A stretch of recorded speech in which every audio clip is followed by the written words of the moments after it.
Most insane ninja weapons. Number 12. Kusarigama. Also known as the Japanese sickle, it was often paired with a chain or Masaki ball. The two weapons used together often complements a specific type of fighting, especially against a sword-bearing opponent.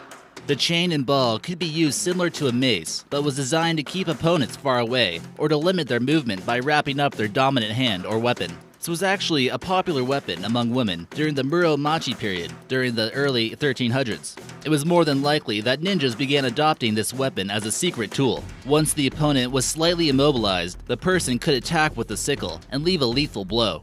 Number 11. The blowgun. Among one of the favorite tools used for assassination by ninjas was, of course, the blowgun. Blowguns are simple, accurate, easy to conceal, and of course, silent. One of the best things about blowguns for ninjas was the fact that they could easily make them appear simply as flutes, not a deadly weapon. Some would pretend to be street performers and try to approach their intended target with stealth and precision. In order to transform the flutes into blowguns, all they needed to do was wrap a piece of paper over the flute holes to ensure maximum range. Once darts were dipped in a lethal poison, they are then instruments of destruction. Number 10. The Tekko Kagi. As we're about to see further in this list, ninjas had quite a few tools to fight with. Depending on the mission, they might even use the Tekko Kagi. These are much like the instruments seen on the character Wolverine from X-Men. These were 4 sharp iron bear claw-like instruments attached to a metal ring. Getting into a fight with a ninja wearing some of these must have been almost like fighting a wild animal. The claws must have surprised some of the ninja's enemies. If he was skilled enough, with the right amount of training, a ninja could easily disarm someone. These were also used as self-defense, or missions where carrying large weapons just wasn't possible. Number 9. The Metsubushi. Also known as eye closers, this was almost like a medieval form of pepper spray and was a type of powder that would irritate the eyes and sinuses. It was often administered by placing the powder in the hand, then blowing it in the face of the victim. This was perfect for ninjas when they needed to escape an unwanted situation. Once the eyes were blinded, the ninja could make an escape or hide somewhere. One type of Metsubushi contained the following ingredients: ashes, ground up pepper, mud, flour, and dirt. For a little more damage, sometimes ninjas would add finely broken glass. Transporting this powder wasn't too difficult, but he probably looked suspicious if he wanted to carry this on an airplane somewhere. It was often kept in hollowed out eggs or bamboo sticks. Once this reached the eyes, it certainly had the potential to blind them. Number 8. Tekken. Ever remember playing the video game known as Tekken when you were a kid and wondered what the name meant?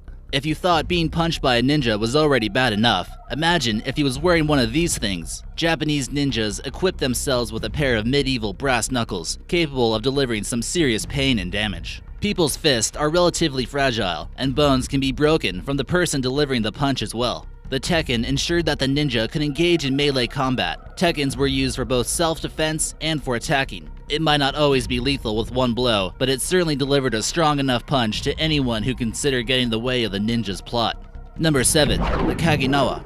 So how exactly did ninjas scale tall walls that were built to keep them out? Well, that would be with the Kaginawa, of course. It was constructed quite simply with a grappling hook at the top of a long braid of rope that would measure about 15 feet long. With ninjas using their strong muscles, they could throw the grappling hook to the top of something it could catch on and climbed up to their destination. If needed, the Kaginawa could be used as a weapon if it was swung fast enough at their enemy. The rope could certainly prove to be useful in case they needed to tie someone up. The rope could also be set up as a tripwire when they were expecting the enemy to walk through a door. Seems almost like a ninja can turn just about anything into a weapon. Number 6. The Sai.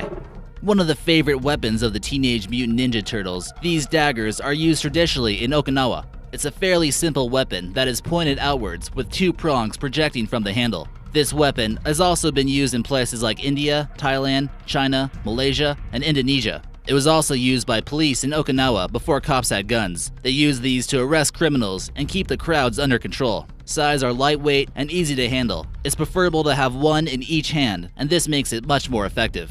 Number 5. The Ninja Sword. While they might share some resemblance to samurai swords, ninja swords are actually quite different. Swords used by ninjas are slightly straighter and shorter than samurai katanas. The swords that were found that belonged to ninjas come from the Edo period. Other ninja swords before this time have not been discovered. Ninjas are not always going for things that look good. Normally, people want to hide the fact that they're actually a ninja. Ninjas could even use their sword somewhat like a ladder. The ninja would step on the sword, then when he's over the wall, he can pull up the sword with a strap attached to him. If the sword was curved, it might be hard to pull off this maneuver. Number 4. The Kakute. Kakutes are metal rings, and you really don't want to get slapped in the face by someone who's wearing one. These were sometimes worn by ninjas and could have anywhere from 1 to 4 metal spikes on them. Mostly worn on the middle finger, these could be easily hidden and strike an enemy when they least expected it. The spikes were also dipped in poison from time to time if the ninja decided he wanted to deliver a lethal blow. While normally, ninjas didn't like to get their hands too messy, this would more than likely cause them to get some blood on their hands. If these are used in the right way, they could damage sensitive parts of their enemy, like their eyes and ears. Just be careful next time you shake hands with a ninja. He could be wearing one of these. Number 3. The Manriki Gusari.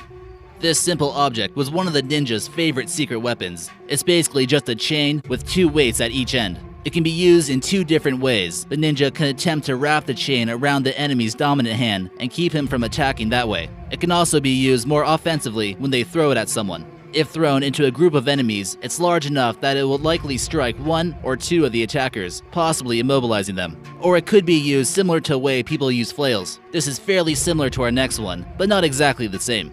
Number 2. Nunchaku. No true modern-day ninja is complete without a pair of handy-dandy nunchucks. Another simple design, nunchucks are 2 sticks connected by a rope or chain and are used as a martial arts weapon. These were possibly used by lower-class farmers who needed a cheap weapon originally to fight off the samurai. But eventually, it became popular with a little help of a martial artist named Bruce Lee. Maybe you've heard of him. Possession of this ninja instrument is actually illegal in some countries. Freestyle nunchaku is actually a modern style of performing art, and it really is used more of as a prop than an actual weapon. That still doesn't mean you want to get hit by one. It takes fast reflexes that ninjas often possess to make this an effective tool. If you don't know what you're doing, you'll most likely make a fool of yourself and hit yourself. And now for number 1. But first, be sure to subscribe for new videos every day. Ninja stars. Also known as the shuriken by Japanese, this is one of the most iconic symbols of ninjas. Everyone has probably at one point heard or seen of ninja stars in their life. There are endless designs, but there are 2 main types of shuriken. There's the flat type, and then there's the stick type. The flat ones are probably the ones you're more familiar with and can inflict serious wounds. Some can even have up to 8 different points. The stick shuriken isn't quite as easy to throw for those of you who don't have much ninja experience on your resume. Although these may be harder to hit your target with, it'll cause much more damage.